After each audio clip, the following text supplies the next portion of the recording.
Welcome to healthy recipe. ఈరోజు మనము బ్రకోలీతో కొబ్బరి అన్నం ఎలా తయారు చేసుకోవాలో చూసుకుందాము. దీనికి కావలసిన ముఖ్యమైన పదార్థాలు: 1 గ్లాసు రైస్, 1 కొబ్బరి చిప్ప, పచ్చి బఠానీ గింజలు, బ్రకోలీ, క్యారెట్ ముక్కలు, 1 నిమ్మకాయ చెక్క, కొంచెం జీడిపప్పు, అల్లం వెల్లుల్లి పేస్ట్, దాల్చిన చెక్క, 2 యాలకులు, 2 లవంగాలు, పచ్చిమిర్చి, కరివేపాకు, పుదీనా, కొత్తిమీర. ఈ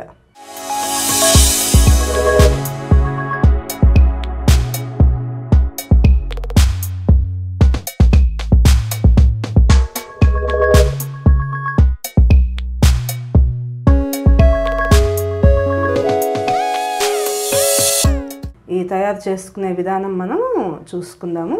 ఇప్పుడు మనము ఈ కొబ్బరి అన్నము ఎలా వండుకోవాలో చూసుకుందాము. దానికోసం ముందుగా నేను స్టవ్ ఆన్ చేసుకుంటున్నాను. ప్రెషర్ కుక్కర్ యూజ్ చేస్తున్నాను. నేను నూనెకి బదులుగా నేను నెయ్యి వాడుకుంటున్నాను. 3 స్పూన్స్ నెయ్యి తీసుకుంటున్నాను నేను దీనికోసం.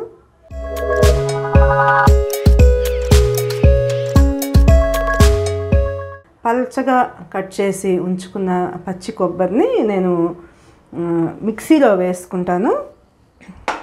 కొబ్బరి పాలు ఎలా చేయాలో నేను చూపిస్తాను మీకు.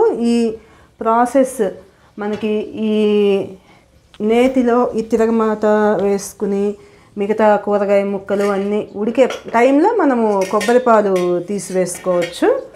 దాల్చిన చెక్క, లవంగాలు,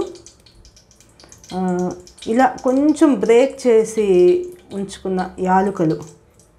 మనకి బ్రేక్ చేయకపోతే ఇవి ఆయిల్లో మన నెయ్యిలో వేగేటప్పుడు పగిలే అవకాశం ఉంది.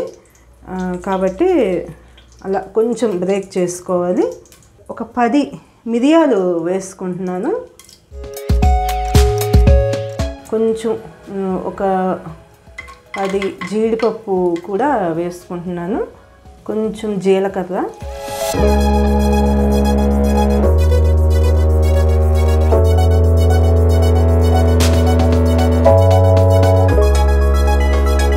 స్టవ్ని నేను మీడియం ఫ్లేమ్లో ఉంచుకున్నాను. కరివేపాకు వేసుకుంటున్నాను.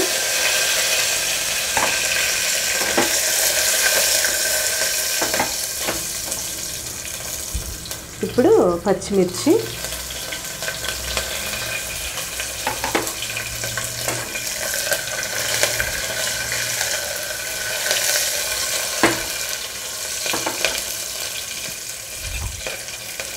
మిగతా కూరగాయ ముక్కలు, క్యారెట్ ముక్కలు, పచ్చి బఠానీ, చక్కగా తరిగి ఉంచుకున్న బ్రకోలీ వేసుకుంటున్నాను. బ్రకోలీ కాడలను కూడా మనం వాడుకోవచ్చు. కేవలం పై పువ్వు మాత్రమే కాదు, బ్రకోలీ కాడ ఏదైతే ఉందో అది కూడా నేను వేసుకున్నాను.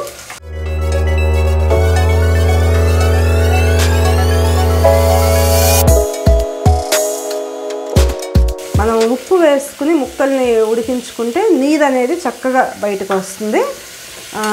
మీరు మొదట్లో చూసారు, నేను 1 క్వాంటిటీ రైస్కి 1.5 క్వాంటిటీ మాత్రమే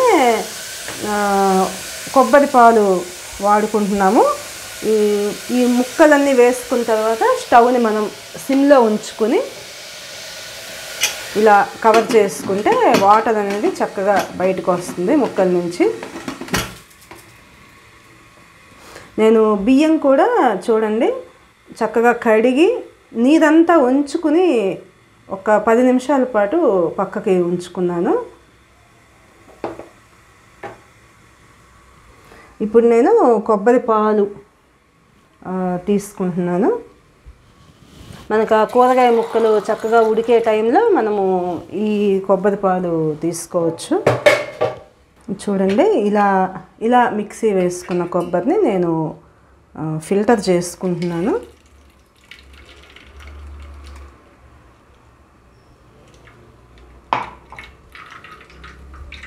ఇలా మనము 2-3 టైమ్స్ మనకి అవసరమైన క్వాంటిటీని బట్టి కొబ్బరి పాలు మనకి ఎంత అవసరమో ఆ క్వాంటిటీని బట్టి మనము 2-3 టైమ్స్ మనము మిక్సీ వేసుకోవచ్చు వాటర్ కలుపుకుంటూ.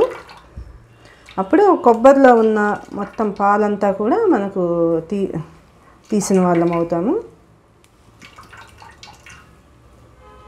ఇలా ఈ మిగిలిన ఈ పిప్పిని మళ్ళీ నేను కొన్ని వాటర్ యాడ్ చేసుకుంటూ మిక్సీ వేసుకుంటాను.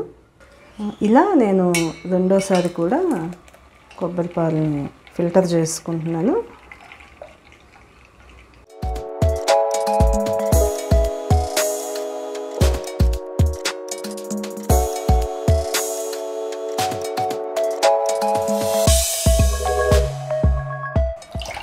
ఈ కొబ్బరి పాలు అనేవి మంచి ప్రోటీన్కి ఒక మంచి సోర్స్ అన్నమాట. చాలా ప్రోటీన్ అనేది చాలా పుష్కలంగా ఉంటుంది దీంట్లో. మనకి స్కిన్ హెల్త్కి కానీ హెయిర్ గ్రోత్కి కానీ ఇది ఈ కొబ్బరి పాల ద్వారా మనకు వచ్చే న్యూట్రియంట్స్ ఏవైతే ఉంటాయో చాలా ఉపయోగకరంగా ఉంటాయి. చూడండి, ఇలా నేను కొబ్బరి పాలు తీసుకున్నాను. మనము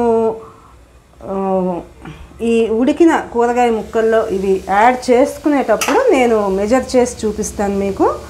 ఒకవేళ క్వాంటిటీ ఏమైనా తక్కువగా అనిపిస్తే మనము అప్పుడు ఇంకొకసారి కూడా మనము కొబ్బరి పాలని తీసుకోవచ్చు.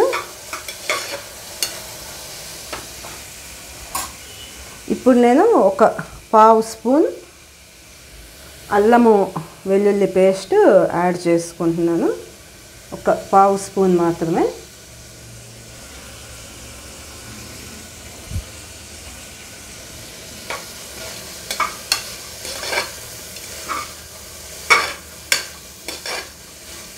నేను ఈ కూరగాయ ముక్కలకి ఒక 1/2 స్పూన్ ఉప్పు యాడ్ చేసుకుని ఉన్నాను కదా. మిగతా ఉప్పు అనేది మనము ఈ కొబ్బరి పాలు పోసుకునేటప్పుడు యాడ్ చేసుకుందాము. ఇప్పుడు నేను మీకు ఈ మెజర్మెంట్ చూపిస్తాను, వాటర్ మెజర్మెంట్. చూడండి, ఈ గ్లాస్తోనే మనము రైస్ తీసుకున్నాం కదా. నేను కొబ్బరి పాలను కూడా ఇదే గ్లాస్తో మెజర్ చేసి 1.5 గ్లాసు తీసుకుంటాను.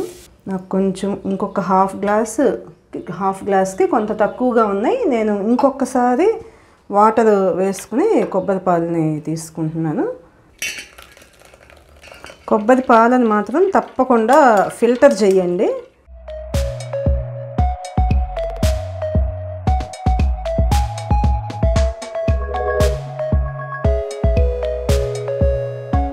ఈ బ్రకోలీ మనం ఏదైతే ఈ కొబ్బరి అన్నంలో ఇంగ్రీడియంట్గా మనము మెయిన్ ఇంగ్రీడియంట్గా బ్రకోలీ అని చెప్పుకున్నామో, బ్రకోలీ బ్రెయిన్ హెల్త్కి చాలా మంచి ఫుడ్. బ్రెయిన్ ఫంక్షనింగ్ని బాగా ఇంప్రూవ్ చేస్తుంది. నేను స్టవ్ హైలో ఉంచుకుంటున్నాను. ఇప్పుడు వాటర్ యాడ్ చేసుకున్నాం, కొబ్బరి పాలు యాడ్ చేసుకున్నాం కాబట్టి.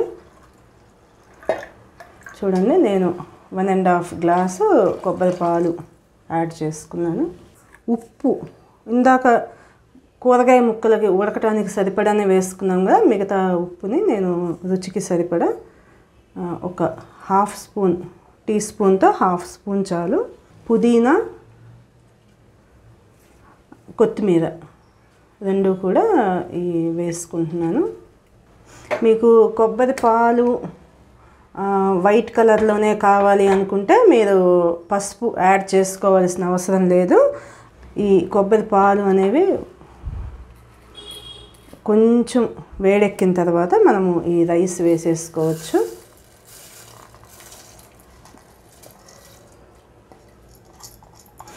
మనము కొబ్బరి పాలు అనేవి 1:1.5 రేషియోలో తీసుకున్నాము. ఒక వంతు రైస్కి 1.5 కొబ్బరి పాలు. ఎందుకంటే మనకి కూరగాయ ముక్కల నుంచి కూడా వాటర్ అనేది వస్తుంది మనకి. ప్లస్ ఈ రైస్ ఏదైతే ఉందో పొడి పొడిగా ఉంటే చాలా టేస్టీగా ఉంటుంది. మెత్తగా అవ్వకుండా ఉండటం కోసం నేను అలా వాటర్ అనేది మామూలుగా మనం రైస్కి 1:2 రేషియోలో వాటర్ యాడ్ చేసుకుంటాము. కానీ దీనికి నేను 1:1.5 రేషియోలోనే తీసుకున్నాను. చక్కగా పొడి పొడిగా వస్తుంది మనకి రైస్. దీన్ని ప్రెషర్ కుక్కర్ లిడ్ని క్లోజ్ చేసి ఒక 2 స్టీమ్స్ హైలో, తర్వాత ఒక స్టీమ్ కూడా రావద్దు, 2 స్టీమ్స్ హైలో ఉంచుకుని ఇంకొక 2 మినిట్స్ పాటు స్టవ్ని సిమ్లో ఉంచుకుంటే మనకి రైస్ అనేది మెత్తగా అయిపోకుండా చక్కగా ఉడికి వస్తుంది. దీనిలో బ్రకోలీ అనేది మనకి ముఖ్యంగా హార్మోన్ సిస్టమ్ని బ్యాలెన్స్ చేయడంలో చాలా ఉపయోగపడుతుంది అని చెప్పుకుంటారు. తర్వాత మనకి కంటి ఆరోగ్యానికి కూడా చాలా మంచిది. ఇప్పుడు నేను స్టవ్ సిమ్లో ఉంచుకున్నాను. ఒక 2 నిమిషాల పాటు స్టవ్ సిమ్లో ఉంచుకుని మనము ఆఫ్ చేసేసుకోవాలి. మనకి మెయిన్ ఇంగ్రీడియంట్ ఏదైతే ఉందో కొబ్బరి పాలు, దానితో పాటు మనం వాడుకునే అన్ని వస్తువులు కూడా, మనము తిరగమాతలో వేసుకున్న తిరగమాత దినుసులు కానీ, నేను పెప్పర్ కూడా యాడ్ చేసుకున్నాను. ఆ తర్వాత కొత్తిమీర, పుదీనా, ఇవన్నీ కూడా మన బాడీలో ఉన్న టాక్సిన్స్ని బయటకి పంపించడంలో చాలా ఉపయోగకరంగా ఉంటాయి. చూడండి, మనకి స్టీమ్ అనేది రిలీజ్ అయింది. ఇప్పుడు మనము మూత తీసుకోగానే మొదలుగా ఒక చెక్క నిమ్మరసం పిండుకుందాము దీనికి, కొబ్బరి అన్నంకి. అయితే మంచి టేస్ట్ అనేది వస్తుంది మనకి. ఒక చెక్క నిమ్మరసము యాడ్ చేసుకుని ఇలా చూడండి ఎంత పొడి పొడిలాడుతూ ఉందో. ఒకసారి ఇలా అన్నం అంతా కూడా ముక్కలు అనేవి మనకి ప్రెషర్ కుక్కర్లో పెట్టుకున్నప్పుడు కూరగాయ ముక్కలన్నీ మనకి పైకి వస్తాయి. కాబట్టి ఒకసారి ఇలా కలుపుకుంటే మనకి అవసరాన్ని బట్టి పైనుంచి నెయ్యి కూడా మనము యాడ్ చేసుకోవచ్చు దీనికి. ఇప్పుడు దీన్ని మనము సర్వింగ్ బౌల్లోకి ట్రాన్స్ఫర్ చేసుకున్నాము.